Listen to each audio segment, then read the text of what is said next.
மூகம் கரோதி வாசாலம் பங்கும் லங்கயதே கிரிம் யத்கிருபா தமஹம் வந்தே பரமானந்த மாதவம்.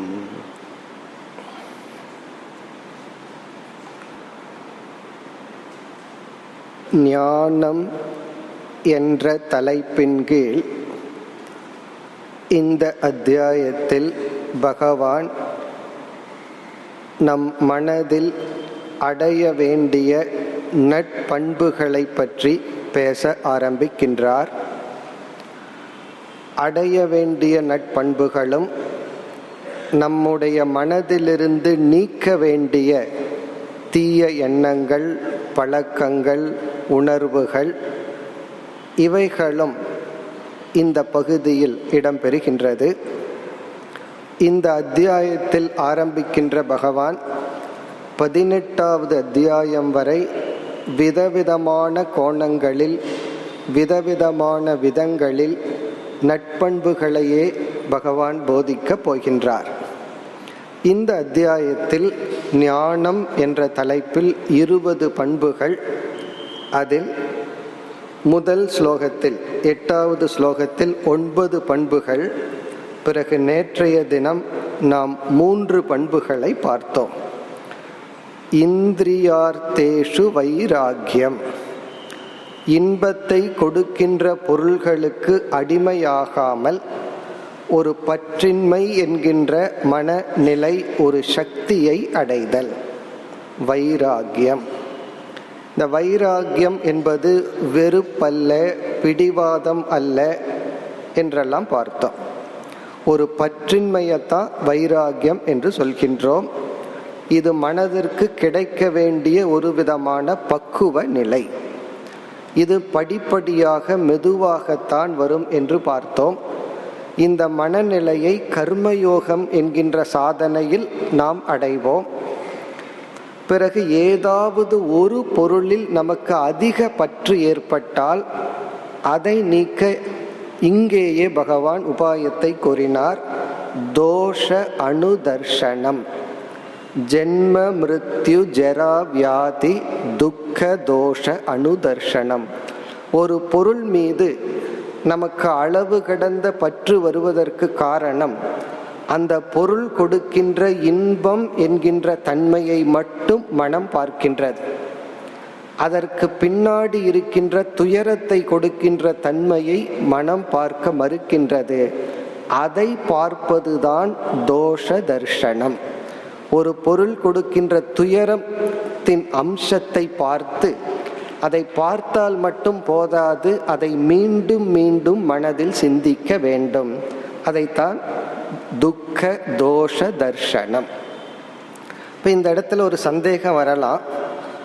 இந்த படைப்புல எதுவுமே குறையில்லை, யாரையுமே குறை சொல்லக்கூடாது, குறையை காணக்கூடாது, நிறையைத்தான் காண வேண்டும் அப்படின்னு நம்ம நினைக்கலாம். அப்படி இருக்கையில் பகவான் குறையை பார், தோஷத்தை நீ மீண்டும் மீண்டும் சிந்தி என்று சொல்லியுள்ளாரே என்ற ஒரு சந்தேகம் வரலாம்.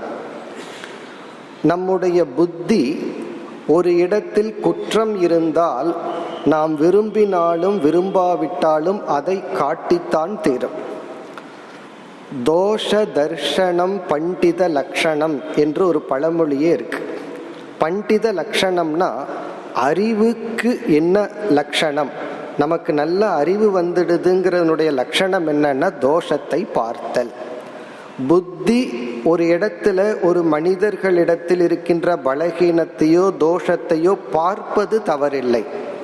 அது நம்மிடம் இருந்தாலும் சரி, மற்றவர்களிடம் இருந்தாலும் சரி, பார்ப்பதில் தவறில்லை.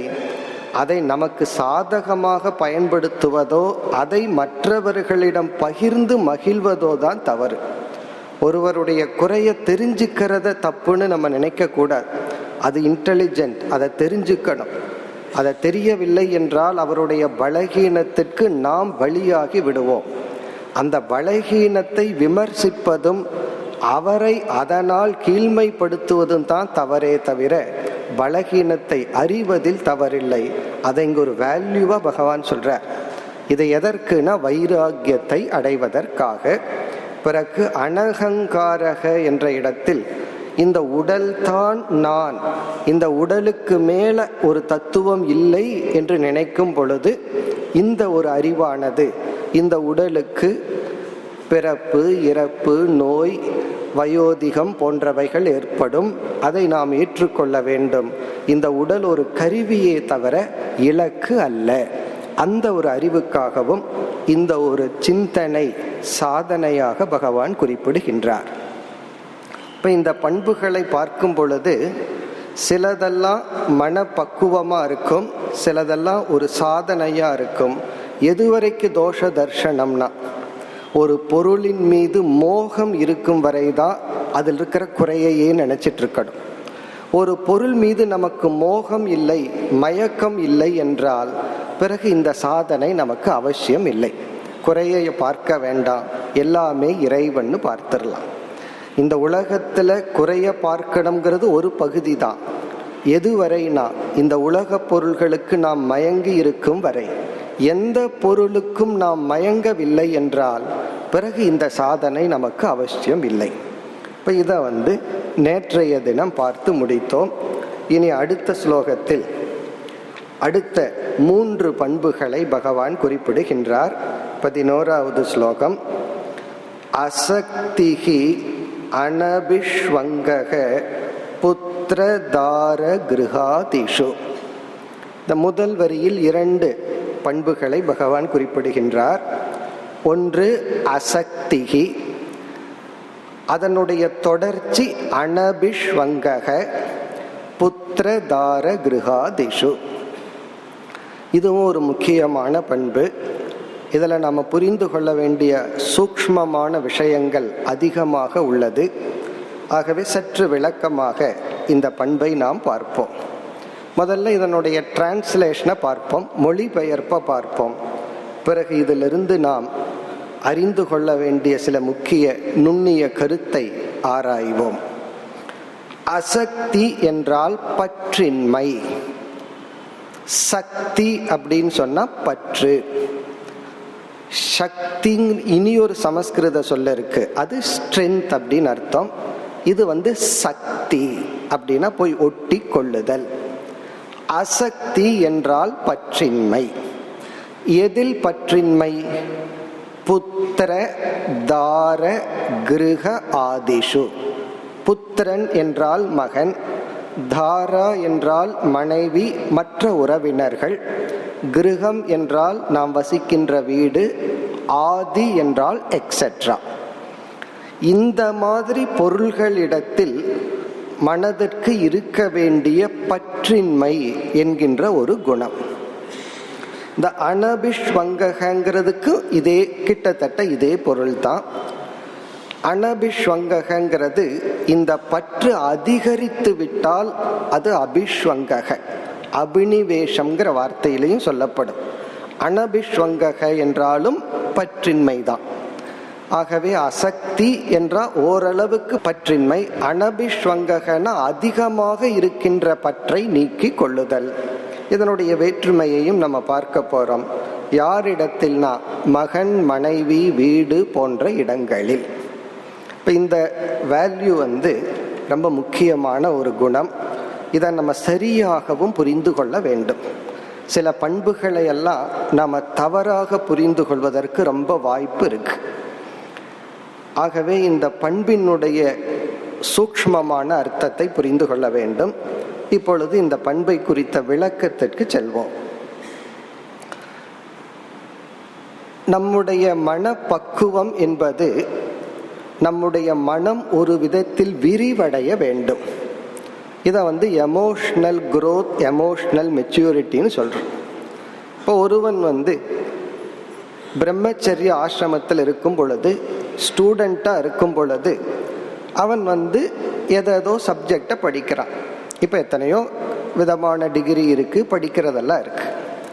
அத்துடன் சேர்ந்து அவன் தர்ம சாஸ்திரத்தையும் படிக்கின்றான். எது நல்லது எது கெட்டது என்ற அறிவை அவன் அடைகின்றான். இப்போ ஸ்டூடெண்டா இருக்கிற ஸ்டேஜில் நம்ம இன்ஃபர்மேஷனை அடையிறோம். எப்படி வாழணும், எது சரி எது தப்பு போன்ற அறிவையெல்லாம் நம்ம அடையிறோம். அந்த அறிவை இம்ப்ளிமெண்ட் பண்ணி செயல்படுத்துகின்ற இடம் பிரம்மச்சரிய ஆசிரமம் அல்ல, ஸ்டூடெண்ட் லைஃப் அல்ல, அது இல்லறம். இப்ப இல்லறத்துக்குள்ள அவன் சென்று அந்த தர்மப்படி அவன் வாழ முயற்சி செய்கின்றான். இந்த கர்மயோக வாழ்க்கைங்கிறது இல்லறத்துல தான் நன்கு செயல்படுத்த முடியும். பிறகு எதற்கு சாஸ்திரம் இல்லறம் என்கின்ற ஒரு வாழ்க்கை முறையை வைத்துள்ளது என்றால், மனம் விரிவடைவதற்காக, மனம் ஒரு பக்குவத்தை அடைவதற்காக. வெறும் தர்ம சாஸ்திரத்தை பற்றி ஞானத்தை அடைஞ்சிட்டாலும் மட்டும் நமக்கு மன விசாலம் கிடைச்சிடாது. அறிவு இருக்கும், வேணா அதை சொல்லலாம். அந்த மனம் உண்மையில் விரிவடைய வேண்டும் என்றால் அது இல்லறம் அப்படிங்கிற ஒரு தர்மத்துல தான். இந்த இல்லறத்தினுடைய கோர் முக்கியம் என்ன என்றால், உறவுகளினால்தான் நம்முடைய மனம் பக்குவத்தை அடைகின்றது. இந்த ரிலேஷன்ஷிப்னால தான் நம்முடைய மனம் விரிவடைந்து பண்பட்டு பக்குவத்தை அடைகின்றது. இப்ப சாஸ்திரப்படி ஒரு மனிதன் எவ்வளவுதான் தனிமையிலிருந்து படித்தாலும் அவனுடைய மன பக்குவம் என்பது ஒரு மனிதனுக்கு இனியொரு மனிதர்களுடன் வைக்கின்ற உறவினுடைய பலனாகத்தான் கிடைக்கும். ஒரு மனுஷன் மற்ற மனிதனோடு உறவே கொள்ளவில்லை என்றால் அவனுக்கு எந்த பக்குவம் இருக்காது. இப்போ ரிலேஷன்ஷிப்னால தான், உறவுகளினால தான் நாம் பக்குவத்தை அடைகின்றோம். இதை பிருஹதாரண்யக உபனிஷத்துல மிக அழகா ஒரு வாக்கியம் இருக்கு. அதை பெரிய பெரிய மகான்கள், சங்கரர் போன்றவங்கள அடிக்கடி கோட் பண்ணுவார்கள். பித்ருமான் மாத்ருமான் ஆச்சாரியவான் வேத. அதாவது உபனிஷத்து மிக மிக மேலான சூக்ஷ்மமான ஒரு அறிவை நமக்கு புகட்டுகிறது. அந்த உபனிஷத்தை என்ன சொல்லுது? எப்படிப்பட்ட மனதை உடையவனால் இந்த சூக்ஷ்மமான அறிவை அடைய முடியும்? இந்த சட்டில் நாலேஜ் அடையணும்னா யாரால முடியும்? அதுக்கு உபனிஷத் சொல்ற கண்டிஷன் மாத்ருமான். எவன் ஒருவன் தாயுடைய அன்பை அனுபவித்து தாயுடன் நல்ல இணக்கம் வைத்துள்ளானோ அவன். பித்ருமான், எவன் தந்தையுடன் இணக்கம் வைத்து அந்த உறவை நன்கு அனுபவித்துள்ளானோ அவனாலும். ஆச்சாரியவான், எவன் குருவிடம் இணக்கம் வைத்து அவருடைய அன்பையும் பெற்றுள்ளானோ அவனால் தான் இந்த நுண்ணிய கருத்தை அறிய முடியும். இப்ப இந்த இடத்துல என்ன கருத்து நமக்கு கூறப்படுகிறது என்றால், ஒரு நல்ல உறவை நாம் அனுபவித்து அந்த உறவினால் மனம் பக்குவம் அடைந்தால்தான் சரியான அறிவையே அடைய முடியும் என்று சாஸ்திரம் கூறுகிறது. அப்ப நம்ம ரிஃபைன் பண்றது யார்? நம்ம மனதுல ஒரு ரிஃபைன்மெண்ட்டை கொடுக்கறது ரிலேஷன்ஷிப் தான். காரணம், நம்முடைய மனதை பகவான் எப்படி படைத்துள்ளார் என்றால், அன்பை கொடுக்கணும், அன்பை அனுபவிக்கணும். இந்த ரெண்டையும் எந்த மனசு தேவையான அளவு செய்கின்றதோ அந்த மனதுதான் பக்குவத்தையே அடையும். இப்ப மனம் ஒரு விதமான பக்குவத்தை அடையணும்னா அந்த மனதிற்கு இந்த இரண்டு எக்ஸ்பீரியன்ஸ், உறவுகள், இந்த அனுபவங்கள் வந்திருக்கணும். ஒன்று, தான் அன்பை அனுபவிச்சிருக்கணும், அன்பை கொடுத்திருக்கணும். தான் அன்பை ஒருத்தருக்கு கொட்டணும், ஒருத்தர்கிட்ட இருந்து அந்த அன்பை நாம் அனுபவிக்க வேண்டும். இந்த இரண்டு எந்த மனதுக்கு கிடைக்குதோ அந்த மனதுதான் விஷாலத்தை அடைகின்றது, விரிவடைகின்றது, ஒரு விதமான பக்குவத்தை அடைகிறது. இப்ப இதுக்கு எந்த ஆசிரமம் உகந்தது? இவன் ஸ்டூடெண்டா இருக்கிற வரைக்கும் மற்ற ஸ்டூடெண்டோட ஃப்ரெண்டா இருக்கலாம். ஒரே ஒருவர் குரு ஒருத்தர் தான். அவர் அறிவை புகட்டும் பொழுது ஒரு பயமும் இருக்கும், ஆசிரியருங்கிற ஒரு ரோல் தான் இருக்கும். ஆனா இல்லறம் இவன் செல்லும் பொழுதுதான் இவன் அன்பை கொடுக்கின்றான், அன்பை பெறுகின்றான். இப்போ ஒரு குழந்தை எடுத்து நம்ம அன்பை கொடுக்கிறோம், அந்த குழந்தையினோட அன்பை பெறுகின்றோம்.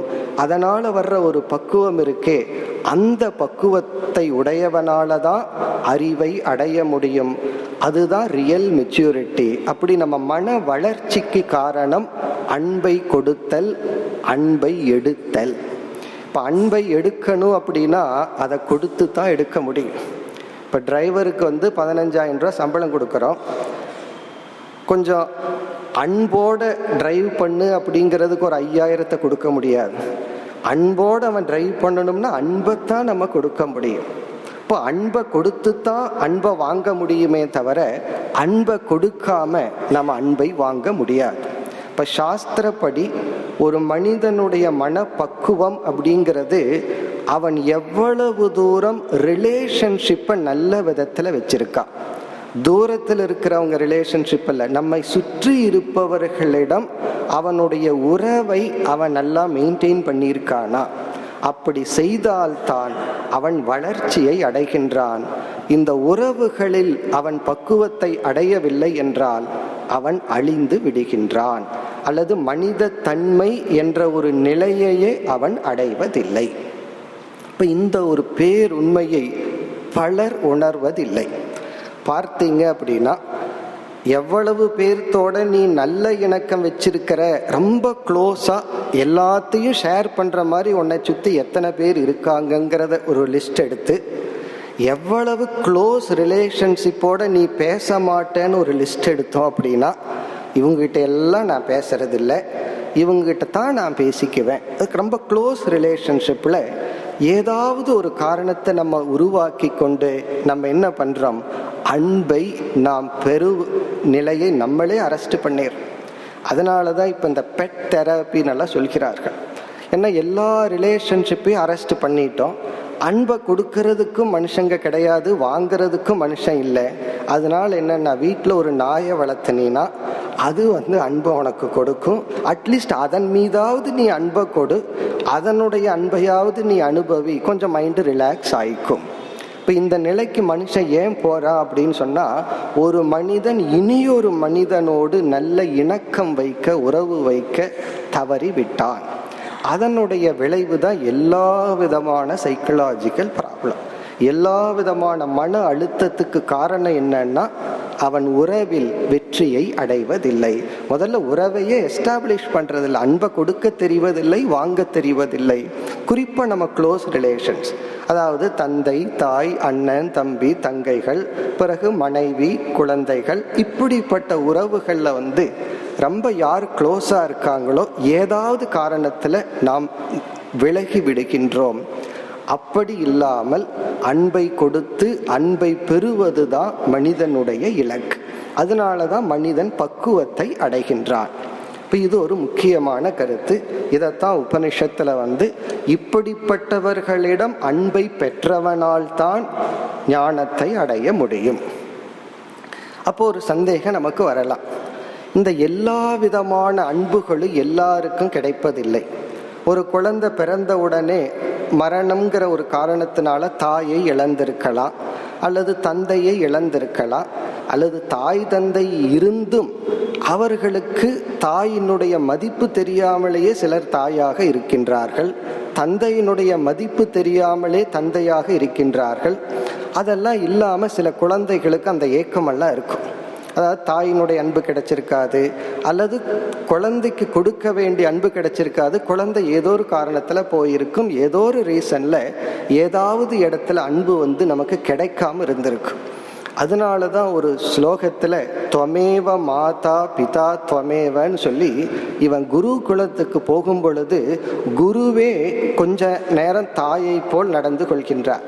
இப்ப சிஷ்யனுக்கு உணவை கொடுத்து அவனை பராமரிக்கும் பொழுது தாயினுடைய ரோலை கொஞ்ச நாள் குரு எடுத்துக்கிறார்.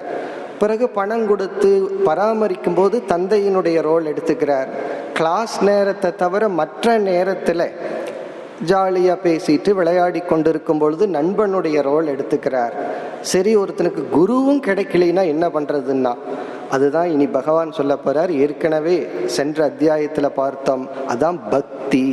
கடவுளையே விதவிதமான உறவுகளுடன் நாம் பாவனை செய்து அந்த ஒரு கேப், அந்த ஒரு எதை விட்டு போயிருக்குமோ அதை நாம் நிறைவு செய்து கொள்ள வேண்டும். அதனாலதான் நாயன்மார்கள் பார்த்தா விதவிதமான பாவனையுடன் பகவானை வழிபட்டார்கள். குட்டி கிருஷ்ணன் முதல் கொண்டு பகவான் ஒரு நண்பன், பகவான் ஒரு தூதுவன், இப்படியெல்லாம். இப்போ இதெல்லாம் என்னன்னா, உறவுகள் நமக்கு கிடைக்காமல் போயிருந்தாலும் அதை கிடைக்காம பண்றதே நம்ம தான். வேற காரணம் சொல்ல முடியாது. அம்மா இறந்து விட்டார்கள், தந்தை இறந்து விட்டார்கள், அதனாலதான் நான் கஷ்டப்படுறேன். அல்லது அண்ணன் இல்லை, நான் ஒரே சைல்டு, நான் ஒரே ஒருத்தன் தான், எனக்கு அண்ணன் தங்கச்சி இல்லை. இந்த காரணங்கள் எல்லாம் நம்மளாக கற்பனை பண்ணிக்கிறோம். நமக்கு இந்த உலகத்தில் அன்பை கொடுக்க எத்தனையோ பேர் இருக்கின்றார்கள், அன்பை பெறவும் எத்தனையோ பேர் இருக்கின்றார்கள். அதனால எந்த காரணத்தையும் நாம் உண்மையில் கூறக்கூடாது. இனி அடுத்த கருத்து என்னவென்றால், உறவை பற்றிய இனியொரு கருத்து, எந்த உறவும் நிலையானது அல்ல, அதே போல இருக்காது.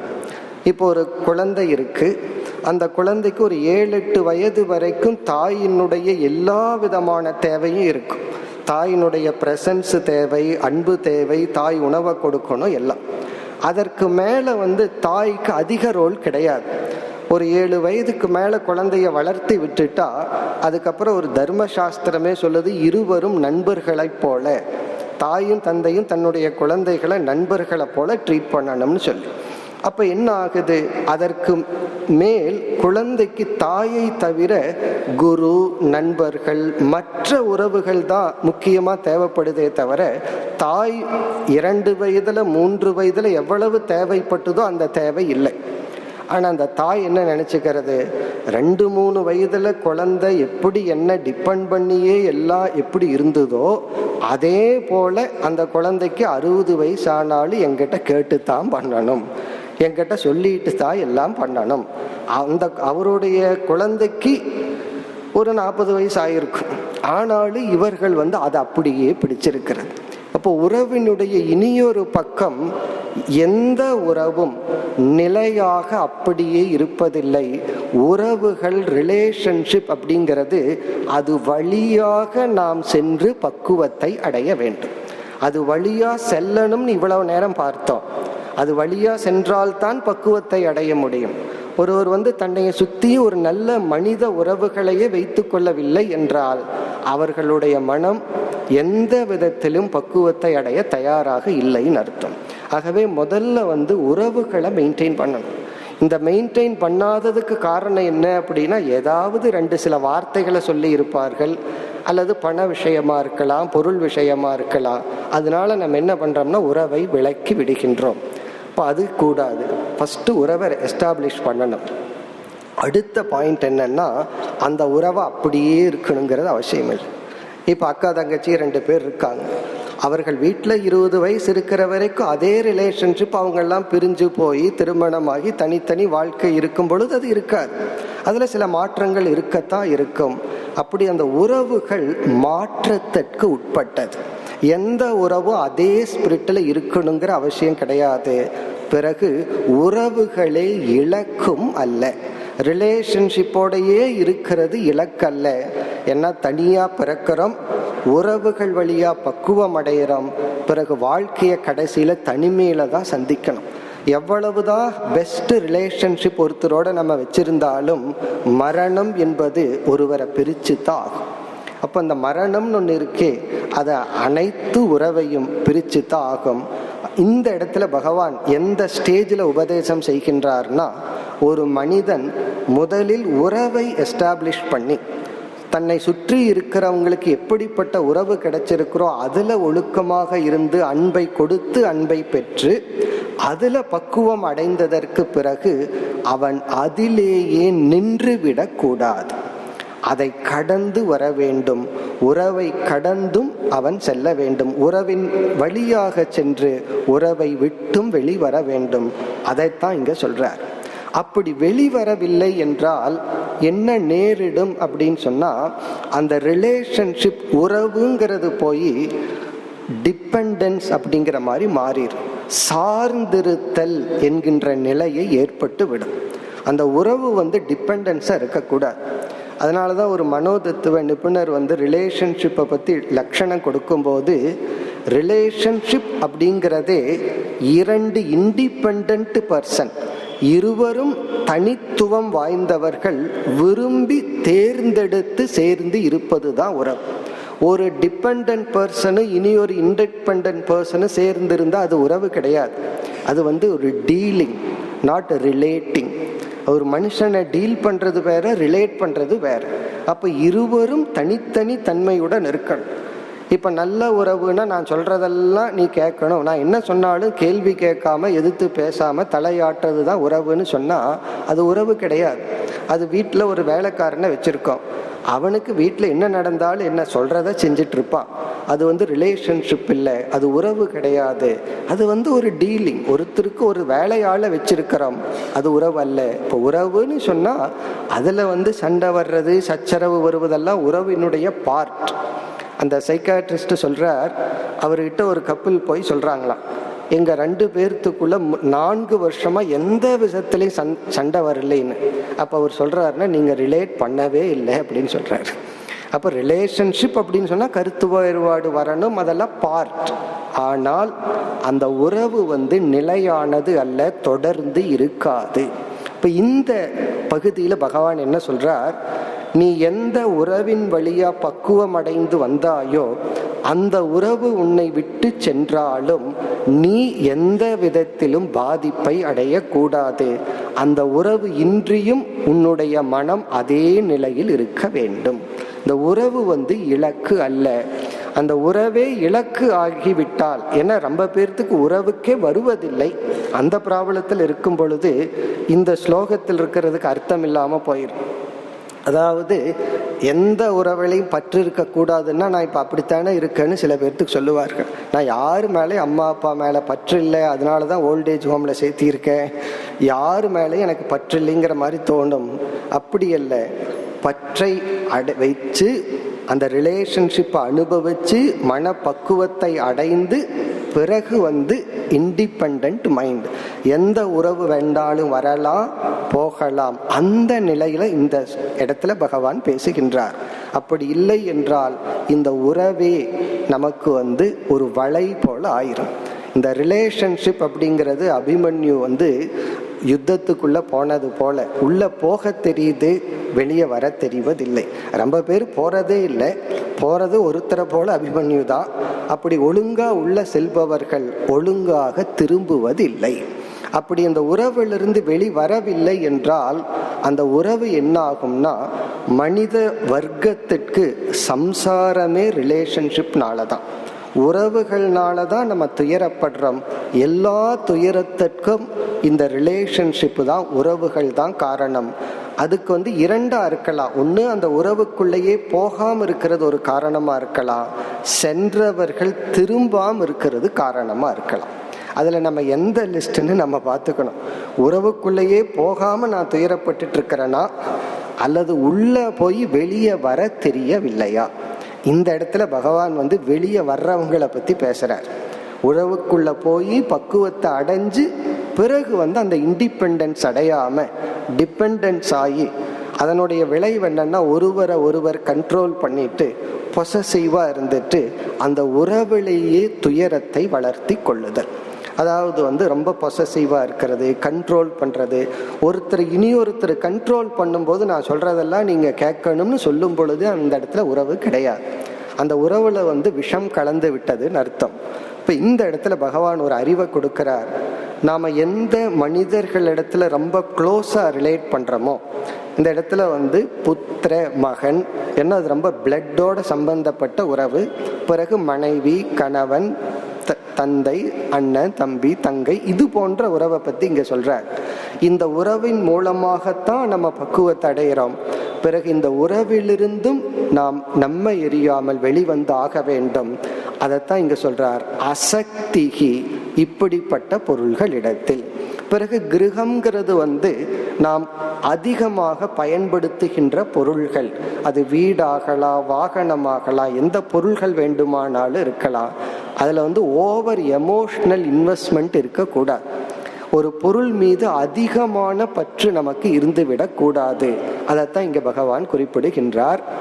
அசக்திகி என்றால் உறவின் மூலமாக பக்குவத்தை அடைந்து பிறகு உறவிலிருந்தும் இவன் வெளிவந்தாக வேண்டும். ஏன்னா நம்ம ரொம்ப கால உயிரோடு இருந்தோம்னா, சிறு வயதுல யாரோடையெல்லாம் உறவு வச்சோமோ அவர்கள் யாரோடையும் நம்ம சேர்ந்து வாழ முடியாது. பிறகு என்ன ஆகும்னா, பிரிந்துதான் தனிமையில தான் வாழ்ந்தாகணும். அந்த இடத்துல பற்றின்மை என்பதை இங்கு ஒரு பண்பாக பகவான் உபதேசம் செய்கின்றார். அசக்திகி என்றால் நம்மை சுற்றி இருக்கின்ற உறவுகளில் அடிமையாகாமல் அந்த உறவிலிருந்து வெளிவரும் ஒரு சக்தி, ஒரு தன்மை. இந்த வெளிவருதல் அப்படின்னா என்ன அர்த்தம் அப்படின்னா, அந்த உறவினுடைய நேச்சரை புரிஞ்சுக்கணும். எந்த உறவும் பர்மனண்டா அப்படியே இருக்காது. இல்லை 5 வருஷத்துக்கு முன்னாடி இந்த மாதிரி இருந்த இன்னைக்கும் அப்படியே இருக்கணும் அப்படின்னு எதிர்பார்க்க கூடாது. அது தாயும் சரி அல்லது குழந்தையும் சரி, கணவனும் சரி மனைவியும் சரி. அதே போல குரு சிஷ்யனும் தான். ஆரம்பத்துல குரு சிஷ்யனுக்கு ஒன்றும் தெரியாம வீட்டிலிருந்து துறந்து வந்திருக்கான்னு வச்சுக்கோமே, அப்ப அதிக கேர் கொடுப்பார். அதற்கு பிறகு பக்குவம் வந்த உடனே நீ உன்னுடைய பாதையில போ, டிபெண்ட், என்னை சார்ந்து இருக்காத, நீ இண்டிபெண்டா இருன்னு சொல்லுவார். இல்ல ஆரம்ப காலத்துல எனக்கு சாப்பாடெல்லாம் கொடுத்தீங்க, இப்ப கொடுக்க மாட்டேங்கிறீங்க, அவன் சிஷ்யன் சொல்லக்கூடாது. ஏன்னா நீ பார்த்து கொள்ளுன்னு சொல்லி அவனுக்கு ஒரு இண்டிபெண்டன்ஸை கொடுக்கணுமே தவிர, உறவுகள்ல அவரவர்கள் தனித்துவத்தை அடையணுமே தவிர அந்த தனித்துவத்தை, இண்டிவிஜுவாலிட்டியை இழந்து விடக்கூடாது. அதைத்தான் இங்க பகவான் சொல்றார். உறவுகள் வழியாக சென்று அந்த உறவை கடந்து நாம் வர வேண்டும். அசக்திகி. அடுத்த சொல் அனபிஷ்வங்கக. இந்த அனபிஷ்வங்ககிறது சில எக்ஸ்ட்ரீம் லெவல்ல என்ன ஆகும்னா, சில மனிதர்களிடத்தில் என்னை சார்ந்தவர்கள்னு நினைக்காம பற்று மிக அதிகமாகி அவர்களே நான், நானே அவர்கள் அப்படிங்கிற நிலைக்கு வந்துடும். இதை 6வது கோஷம் அப்படின்னு சொல்றது. 6வது கோஷம்னா நம்ம உடம்பு தான் நான். அது மனைவியா இருக்கலாம், கணவனா இருக்கலாம், குழந்தைகளா இருக்கலாம், அல்லது ஒரு பொருளாக கூட இருக்கலாம். ஒரு மைண்டில் அதை இல்லாமல் நான் இல்லை, அது இல்லாத நான்கிறது ஜீரோங்கிற அளவு ஒரு பற்று வருவது. கொஞ்சம் வருஷத்துக்கு முன்னாடி ஒரு கிராமத்தில் நடந்த ஒரு செய்தி எனக்கு அங்கிருந்தவர் சொன்னார். அவர் ஏழை குடும்பம், அவங்க வீட்டுக்கு நான் போயிருந்தேன். அவர் தன்னுடைய மனைவி எப்படி இறந்தார்கள்ங்கிறத சொன்னார். ஏதோ நஷ்டம் அடைஞ்சிடுதுன்னு மனைவியிடம் வாங்கி ஒரு நகையை அடகு வச்சாராம். அதை இவர் மீட்க முடியலையா, அந்த சோகத்திலேயே மனைவி இறந்து விட்டார்களாம். அப்போ ஒரு பொருள், ஜட பொருள், அந்த பொருள் நம்ம விட்டு போயிட்டா நானே போனது போல. அதே போல ஒரு மனிதர்களிடத்தில் அதிக பற்று வச்சு மரணம்ங்கிற ஒரு காரணத்தினால இழந்துட்டோம் அப்படின்னா இவர்கள் என்ன செய்கின்றார்கள், தன்னுடைய உயிரை அழித்து கொள்கின்றார்கள். இந்த சூசைடு, தற்கொலை காரணம் என்னன்னா, நமக்கு அப்பாற்பட்ட ஒரு மனிதன், பொருள், அதன் மீது வைக்கின்ற அளவு கடந்த பற்று. அந்த பற்று அவர்களுக்கு நல்லதல்ல, நமக்கும் நல்லதல்ல. அபிஷ்வங்கக அப்படின்னா அளவு கடந்த பற்று, மனிதர்களிடத்திலேயோ அல்லது பொருள்களிடத்திலேயோ. அனபிஷ்வங்கக என்றால் அந்த பற்றை நீக்குதல். அப்ப ஃபர்ஸ்ட் அனபிஷ்வங்கக பண்ணணும். எந்த ஒரு பொருளிடத்தில், மனிதர்களிடத்திலும் அளவுக்கு மேல் நாம் பற்றை கொட்டக்கூடாது. அப்படி வச்சுட்டோம்னா நம்ம டிபெண்டன்ஸ் ஆயிடுறோம்.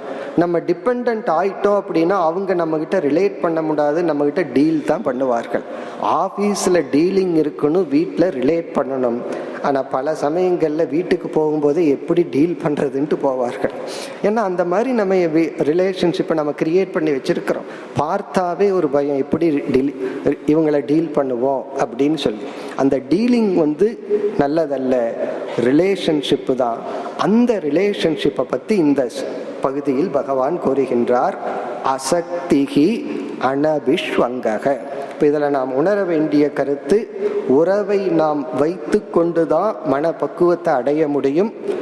அதே சமயத்தில் உறவும் முடிவல்ல. அந்த உறவு அப்படியே இருக்கணும்னு எதிர்பார்க்க கூடாது. பற்றின்மையையும் அடைய வேண்டும். இது ரொம்ப டெலிகேட்டான இடம், புரிஞ்சுக்கிறது ரொம்ப கஷ்டம். ஏன்னா சாஸ்திரம் உறவையும் சொல்லுது, உறவினுடைய பற்றின்மையையும் கூறுகின்றது. இதை நம்ம அவரவர்களாக இன்டெலிஜென்ட்டா புரிஞ்சுதான் பயன்படுத்தணும், புரிஞ்சுதான் இந்த வேல்யூவை பின்பற்ற முடியும். அதுல முக்கிய கருத்து என்னன்னா, ஒரு மனிதனுடைய வளர்ச்சியே அன்பை கொடுப்பதனாலும் அன்பை அனுபவிப்பதனாலும். இந்த நிலையில் பக்குவத்தை அடைந்து பிறகு அவன் அன்கண்டிஷனலா அன்பை கொடுக்கணும். இந்த உலகத்தை பார்த்தாவே அவனுக்குள்ள வர வேண்டிய உணர்வு ஒரு கேள்வி கேட்டார்கள், ஞானிக்கு உலக மக்களை பார்க்கும்போது என்ன உணர்வு இருக்கும்? பரிதாபம்ங்கிற உணர்வு இருக்காது. நான் ஞானி, இவங்கெல்லாம் அஞ்ஞானின்னு சொல்லி. ஞானிக்கு இந்த உலகத்தை பார்க்கும்போது இரண்டே உணர்வு தான் சொல்லுவார்கள். ஒன்று கிராட்டிடியூடு. கிராட்டிடியூடுனா நன்றி உணர்வு. இந்த உலகம்தான் என்னை பக்குவப்படுத்தியது. இரண்டாவது கருணை, அன்பு. அதாவது எல்லாத்திடம் பொதுவா இருக்க வேண்டியது ஒரு அன்பு. பிறகு கிராட்டிடியூட். ஏன்னா அவன் நினைக்கிறான், இந்த உலகம் நான் யாரிடத்துல எல்லாம் உறவு வச்சனோ அவர்களால தான் இப்படி பக்குவம் அடைந்துள்ளேன். சிலர் இன்பத்தை கொடுத்து என்னை பக்குவப்படுத்தினார்கள், சிலர் துன்பத்தை கொடுத்து என்னை பக்குவப்படுத்தினார்கள். அப்ப இந்த உலகத்துல ஒரே ஒரு உணர்வு, நன்றி உணர்வு. பிறகு கருணை. இந்த மனநிலைய நம்ம உடல் ரீதியாகத்தான் ஆரம்பிக்க முடியும். முதல்ல பிசிக்கலா தன்னுடைய தந்தை, தன்னுடைய தாய், தன்னுடைய மனைவி, கணவன், குழந்தைகள், இதுல தான் ஆரம்பிக்க முடியும். எடுத்த உடனே இந்த சர்வாத்ம பாவம் எல்லாம் வராது. அதனால இல்லறத்தின் வழியாக சென்று, இப்ப கணவன் மனைவி இவங்களையெல்லாம் ஒருவருக்கொருவர் நேசிக்கிறது சுயநலம்னு சொல்லக்கூடாது. இதன் வழியாகத்தான் நம்ம மனதை பக்குவப்படுத்தி பிறகு பவுண்டரியை நீக்கிடணும். இந்த உடலோடு பிறந்தவர்கள், பிறகு என்னுடைய ஜாதியில் இருப்பவர்கள், என்னுடைய மொழி பேசுபவர்கள், என்னுடைய ஸ்டேட்ல இருப்பவர்கள்ங்கிற டிவிஷனை எல்லாம் நீக்கி, இவனும் இறைவனால் படைக்கப்பட்டவன், நானும் இறைவனால் படைக்கப்பட்டவன்கிற ரேஞ்சில் அன்பை செலுத்தி அன்பை பெறுவதுதான் மனதினுடைய விஷாலம். அதை பிசிக்கல் லெவல்ல இருந்து ஆரம்பிக்கணும். அதைத்தான் இங்க பகவான் சொல்றார். அப்ப இந்த ஸ்லோகம், இந்த வேல்யூ கொஞ்ச நாளைக்கு அப்புறம்தான் இதை பின்பற்ற முடியும், ஆரம்பத்திலேயே அல்ல. உறவுகள்ல இவன் பக்குவம் அடைந்ததற்கு பிறகு பின்பற்ற வேண்டிய பண்பு இது. இவ்விதம் அசக்திஹி அனபிஷ்வங்கக. இனி அடுத்த பண்புக்கு செல்லலாம். இரண்டாவது வரியில் நித்தியம் ச சமசித்தத்துவம் இஷ்டானிஷ்டோபபத்திஷு. நித்தியம் எப்பொழுதும், சமசித்தத்துவம் சமமாக எடுத்துக்கொள்ளுதல், இஷ்ட அனிஷ்ட உபபத்திஷு. இஷ்டம் அனிஷ்டம் என்ற இரண்டு அனுபவங்கள் வரும்பொழுது அதை சமமாக பாவித்தல், சமமாக எடுத்துக்கொள்ளுதல். இது ஒரு முக்கியமான வேல்யூ. இதை பற்றி இப்பொழுது பார்ப்போம். சமசித்தத்துவம் என்றால் சமமாக எடுத்துக்கொள்ளுதல் அனுபவங்களை. எப்படிப்பட்ட அனுபவங்கள்? இஷ்டம், நாம் விரும்புகின்ற சில அனுபவங்கள் நமக்கு வரலாம். அனிஷ்டம் என்றால் நாம் விரும்பாத சில அனுபவங்கள் நமக்கு வரலாம். இப்ப பணம் வருதுங்கிறது யாரும் விரும்பாதது அல்ல, நோய் வருதுங்கிறது யாரும் விரும்புவதும் அல்ல. இப்ப நம்ம விரும்பாத சிலது நமக்கு வரும் பொழுதும் விரும்பிய சிலது வரும் பொழுதும் சமசித்தத்துவம், சித்தத்தில் உள்ள சமநிலை, சமநிலையில் அதை எடுத்து கொள்ளுதல். எந்த ஒரு வேல்யூவுமே நம்ம ஆழ்ந்து ஆராய்ச்சி செய்துதான் புரிந்து கொள்ள வேண்டுமே தவிர, அது அப்படியே பார்த்தோம்னா தவறா புரிஞ்சு தவறா இம்ப்ளிமெண்ட் பண்றதுக்கு ரொம்ப வாய்ப்பு இருக்கு. இப்ப இதனுடைய சாராம்சத்தை இப்பொழுது பார்ப்போம். நம்முடைய சாஸ்திரம் என்ன சொல்கின்றது? இந்த மனித ஜென்மம் நமக்கு கிடைச்சதுக்கு காரணமே பாதி பாபம் பாதி புண்ணியம் ஒரு ஜீவன் செய்திருந்தால் அவனுக்கு மனுஷ ஜென்மம் கிடைக்குதான். 50-50%. 15க்குன்னா கரெக்டா 50 கிடையாது, ஓரளவுக்கு பாவமும் புண்ணியமும் சமமா இருந்தா மனுஷ ஜென்மம் கிடைக்குதான்.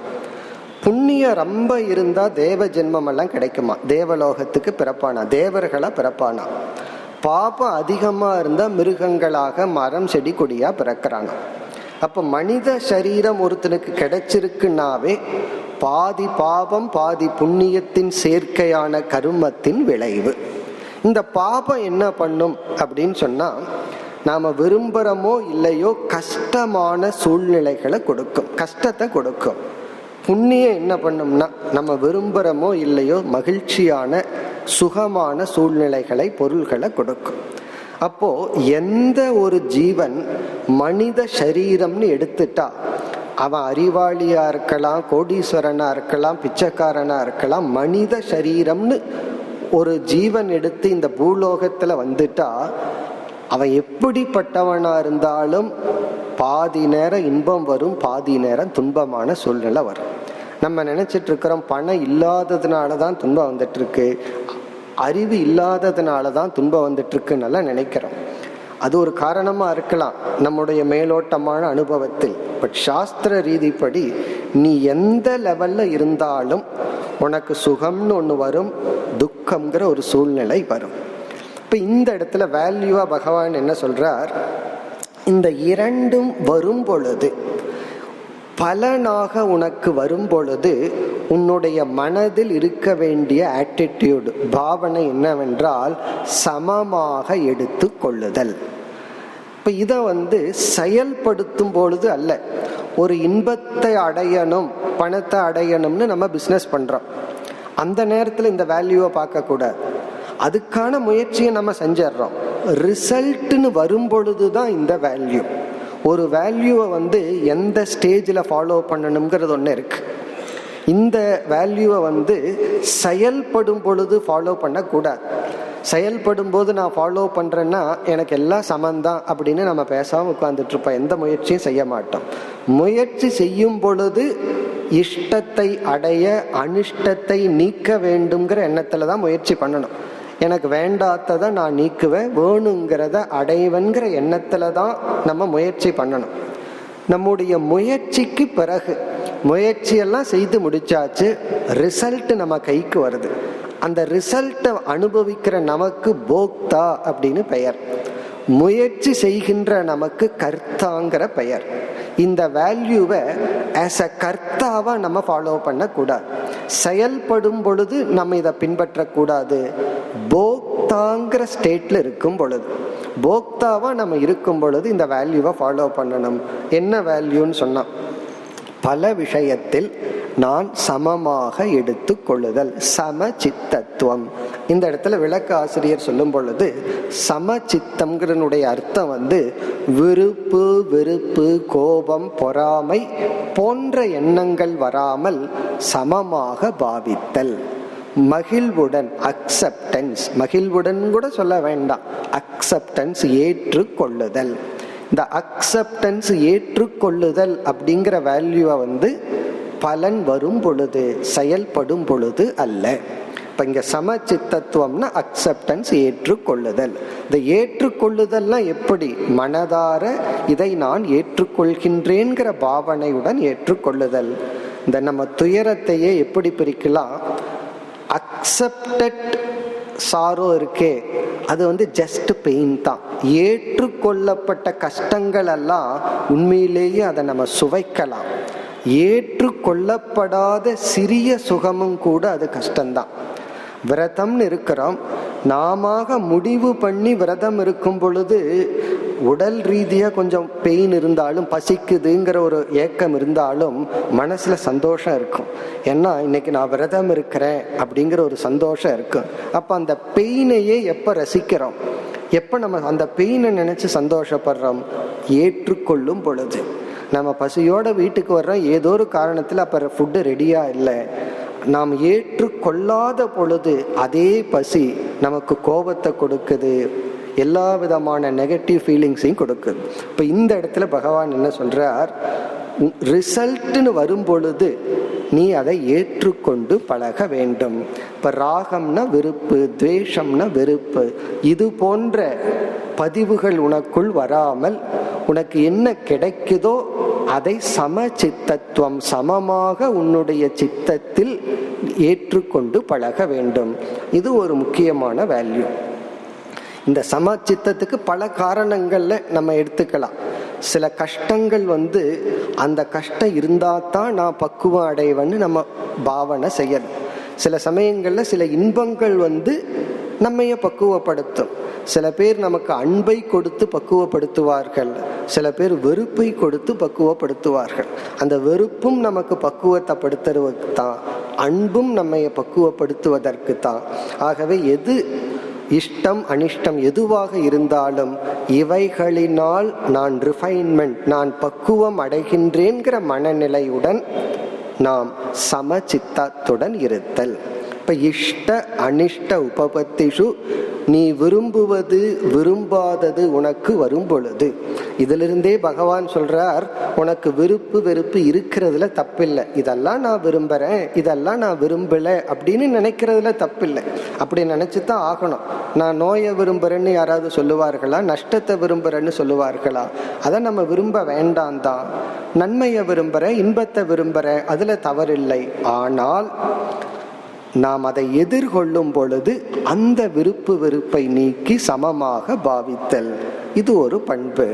இனி அடுத்த ஸ்லோகம், அடுத்து 11வது ஸ்லோகத்தில் 3 பண்புகளை பகவான் குறிப்பிடுகின்றார்.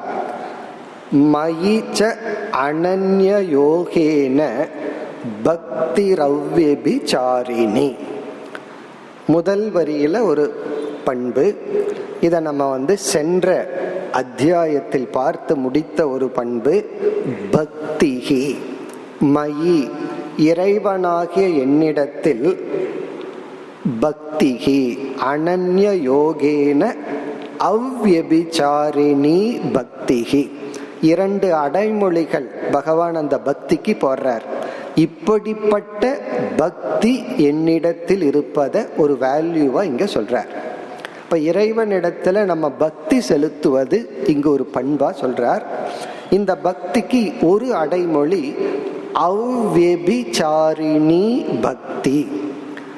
சரதி அப்படின்னா நகர்வது, வெபிசரதி வெபிசாரி அப்படின்னு சொன்னா நிலையற்ற தன்மை, ஒரே இடத்துல இல்லா நிற்காமல் மாறி மாறி இருக்கிறதுக்கு பேரு வெபிசரதி.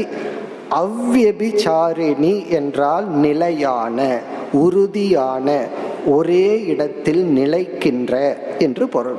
இப்ப அவ்யபிசாரிணி பக்தி, என்னிடத்துல உன்னுடைய பக்தி சிதறடையாமல், கான்சென்ட்ரேட்டடா, ஒருமுகமாக இருத்தல். அனன்ய யோகேன, அனன்ய யோகேன என்றால் நம்ம எல்லாத்துக்குமே ஒரு ஸ்பேர் வச்சுக்குவோம். இது கிடைக்கலனா அது, அது கிடைக்கலனா இது. பகவானை நம்பி பார்ப்போம், இல்லைன்னா ஸ்டாண்ட் பையா இதை வச்சுக்குவோம் அப்படிங்கிற ஒரு எண்ணம் நமக்கு இருக்கும். அனன்ய யோகேன அப்படின்னா சரணாகதி, பகவான் தான் என்ற ஒரு முழு நம்பிக்கையுடன். அனன்ய யோகம்னா டோட்டல் ஃபெய்த், முழுமையான நம்பிக்கையுடன், முழுமையான ஒருமுகப்பாட்டுடன் என்னிடத்தில் பக்தி செலுத்துதல், அது ஒரு வேல்யூவா சொல்றார்.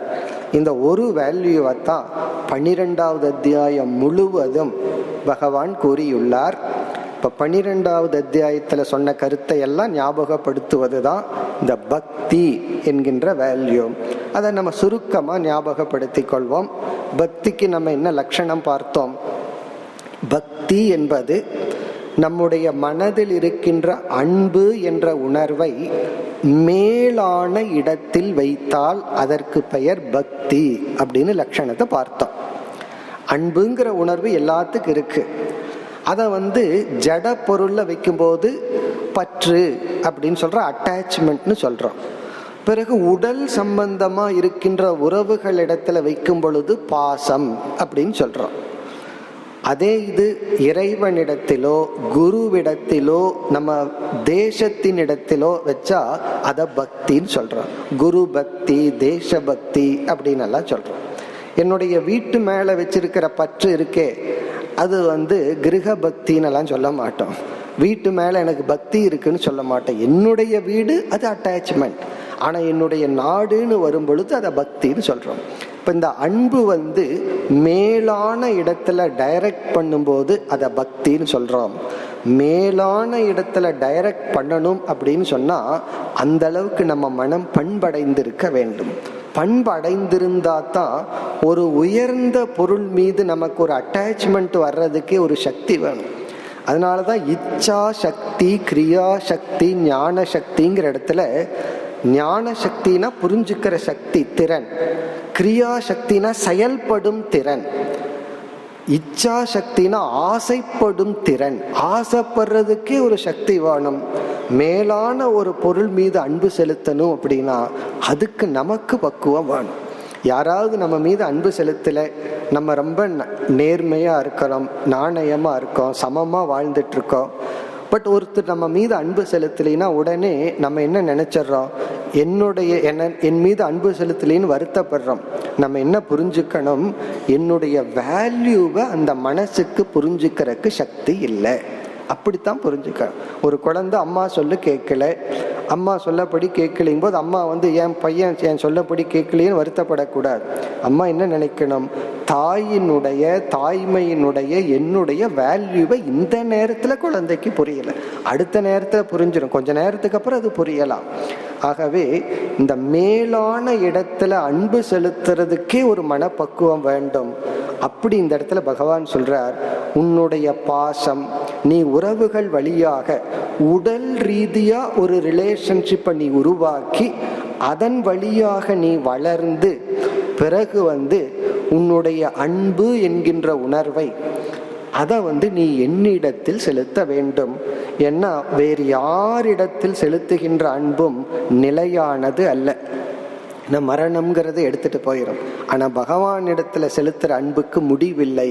ஏன்னா பகவான் மரணம் அடைய போவதில்லை. அப்போ பக்தி அப்படிங்கிறது இறைவனிடத்தில் செலுத்துதல். இந்த 2 அடைமொழியில பகவான் என்ன சொல்றார், ஏற்கனவே 7வது அத்தியாயத்துல தன்னுடைய பக்தர்களை எல்லாம் பகவான் பிரிச்சிருந்தார். அதாவது செல்வம் வேண்டும்ங்கிற காரணத்துக்காக மட்டும் என்னை வழிபடுபவர்கள் சில பக்தர்கள், அவர்களையும் பகவான் அக்செப்ட் பண்ணிக்கிறார், ஏற்றுக்கொள்றார்.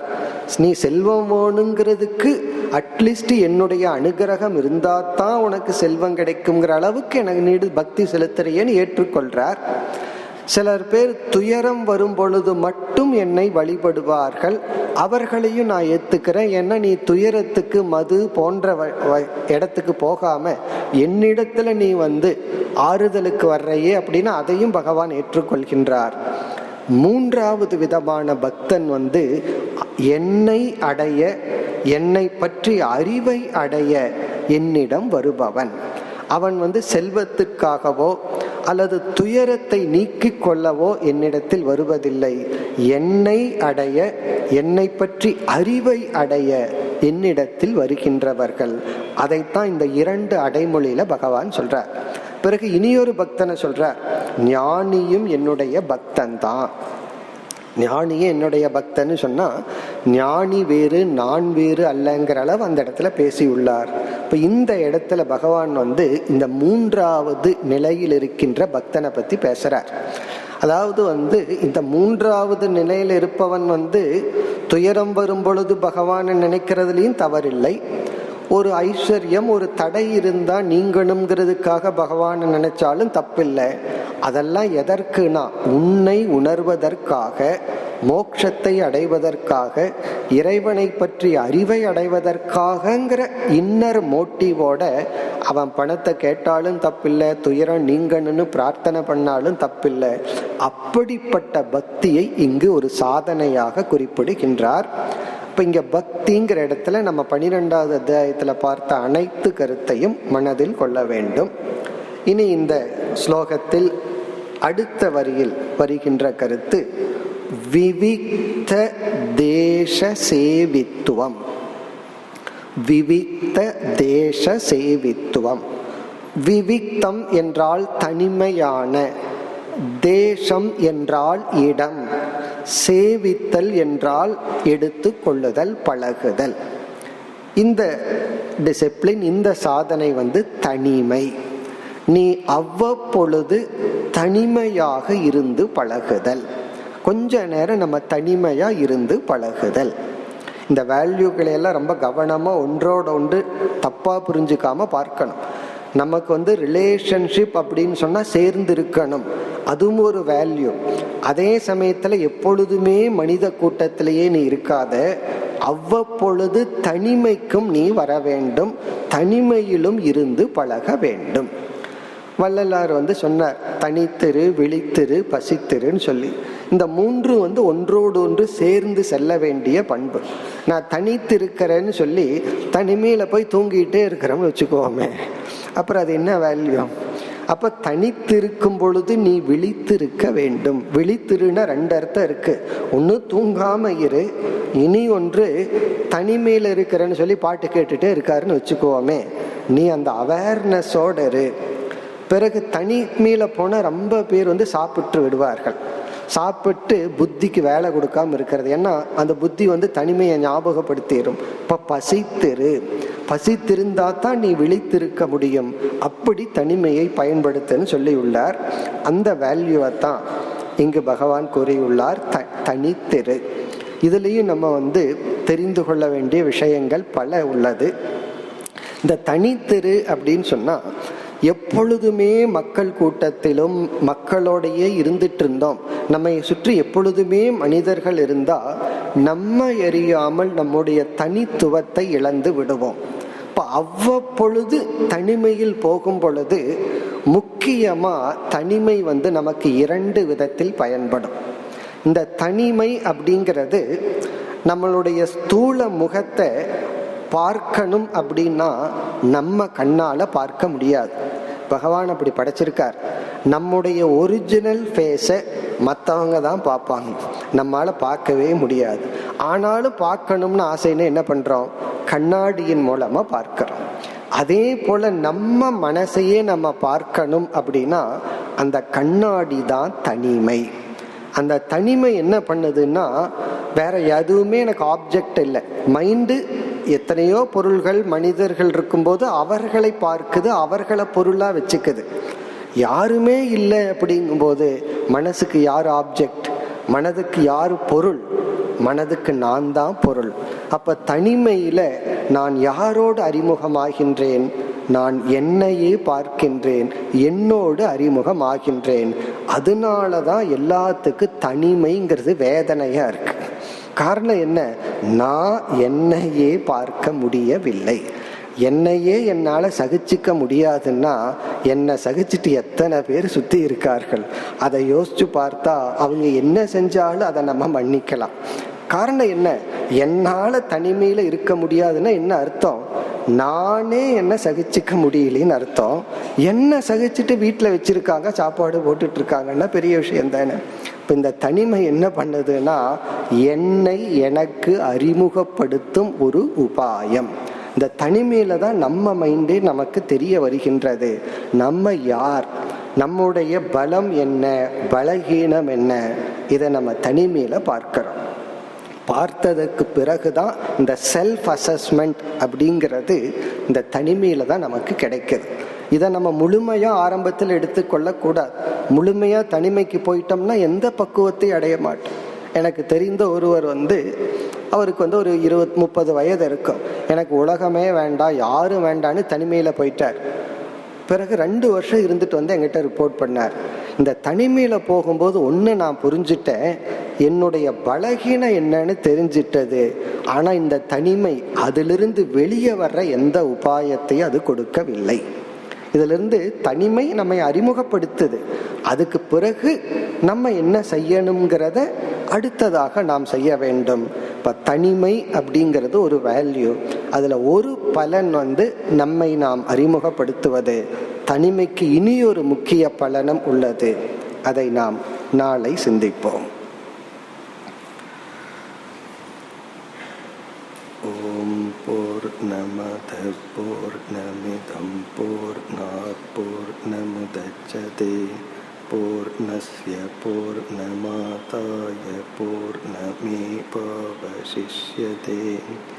ஓம் சாந்தி சாந்தி சாந்தி.